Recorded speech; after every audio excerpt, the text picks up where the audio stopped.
in absen terdahulu ya. Dari pertama saudara Haikal Hadir. hadir ya. Hadir. Terus Fauzan Hadir Pak. Bejo Enggak Pak. Enggak. Ikannya deh Pak. panen. Wih, mantap.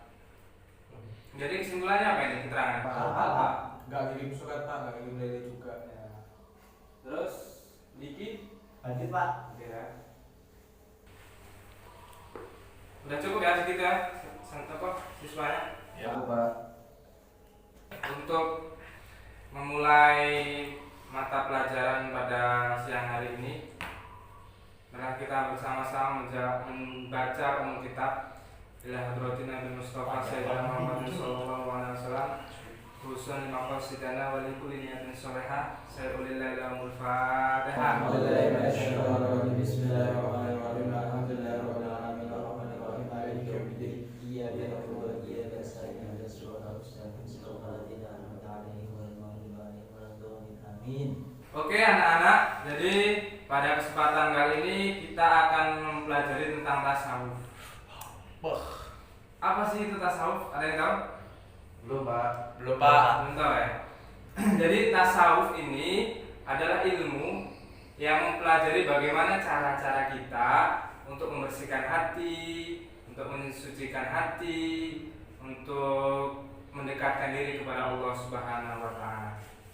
Nah, di sini Bapak akan menjelaskan salah satu dalil tentang tasawuf. Terdapat pada Al-Qur'an surat As-Sajdah ayat 16 yang berbunyi tatajafa junubihim 'anil madaji yad'una rabbahum khaufan wa tama'an wa mimma razaqnahum yunfikun, yang artinya lambung mereka jauh dari tempat tidurnya dan mereka selalu berdoa kepada Rabb-nya dan dengan penuh rasa takut dan rasa harap. Nah, dari ayat ini dijelaskan bahwa seorang itu menjauhkan lambungnya dari tempat tidurnya, yang artinya lambung itu dianalogikan untuk mewakili kata dunia. Kenapa dunia? Karena lambung itu tempat kita makan. Nah, kebanyakan yang berhubungan dengan makan itu dunia, ya kan?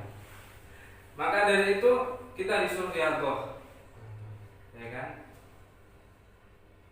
Untuk membersihkan hati kita. Nah, cara yang terbaik untuk membersihkan, cara yang cepat untuk membersihkan hati kita itu dengan cara puasa. Dan ini surat tadi menjauhkan lambung kita dari tempat tidur. Untuk yang selanjutnya pembagian tasawuf. Jadi tasawuf ini dibagi menjadi 3. Yang pertama tasawuf akhlaki, terus tasawuf amali, terus Tasawuf falsafi. Falsafi Pak. Jadi yang pertama itu tasawuf akhlaki. Apa sih tasawuf akhlaki? Tasawuf yang berhubungan dengan kepribadian atau perilaku tingkah.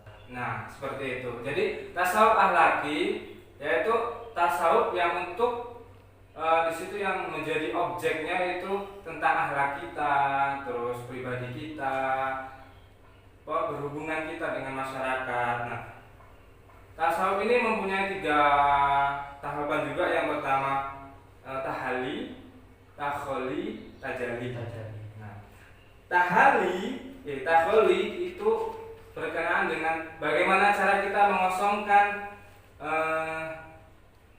perilaku jelek. Terus yang kedua tahali, bagaimana kita mengisi kehidupan kita dengan perilaku yang baik. Terus tajalli yaitu berhubungan dengan nur gaib.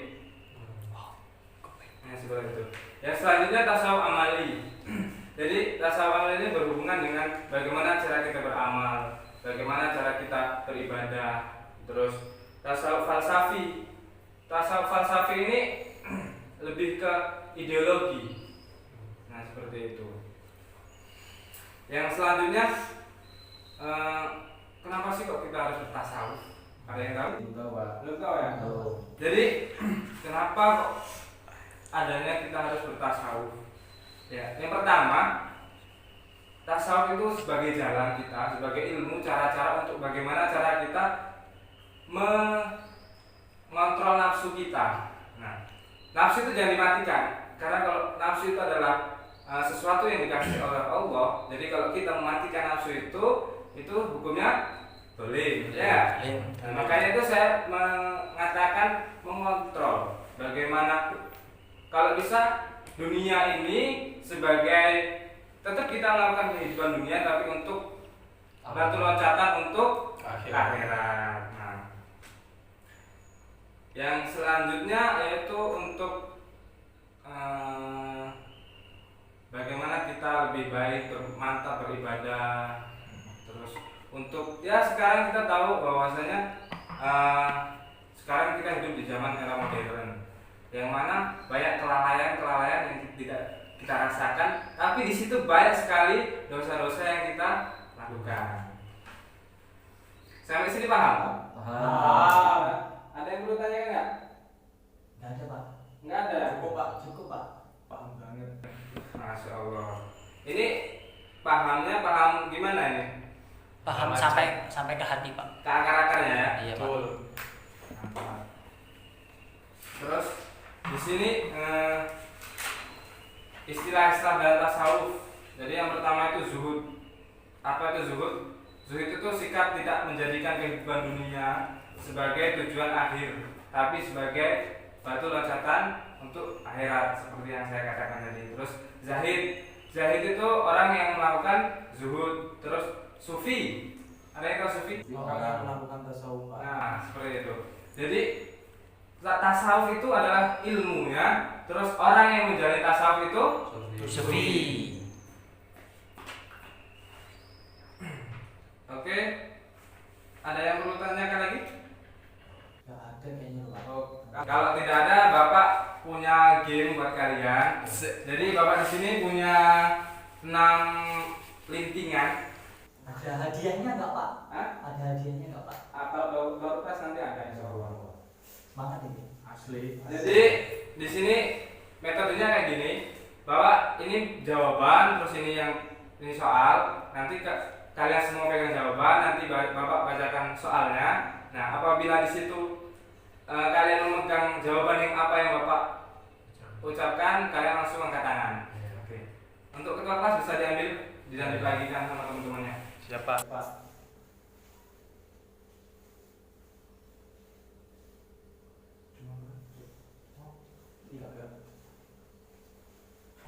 Tiga. Oke, udah dibuka semua ya. Sudah Pak. Sudah. Oke, sekarang kita kocok dulu ya. Coba. Lambat Pak. Ini kalau di masyarakat itu arisan. Oh, Jadi biar ya, mainan sekalian ini nggak arisan bukan duit. Betul. Iya. Tapi ilmunya Pak. Iya. Nah, Kalau di kalangan mahasiswa kocok gitu. Kocok. oke. Waduh, buat lagi nih Pak.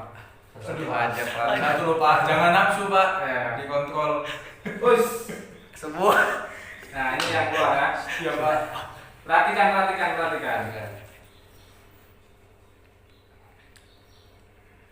Soalnya apa itu tasawuf? Nih, Ya, Haikal. tasawuf adalah ilmu untuk mengetahui bagaimana cara mensucikan diri. Mantap. Terus yang selanjutnya. Lambat. Tasawuf dibagi menjadi berapa bagian? Pak. Ya, Haikal apa? Azan.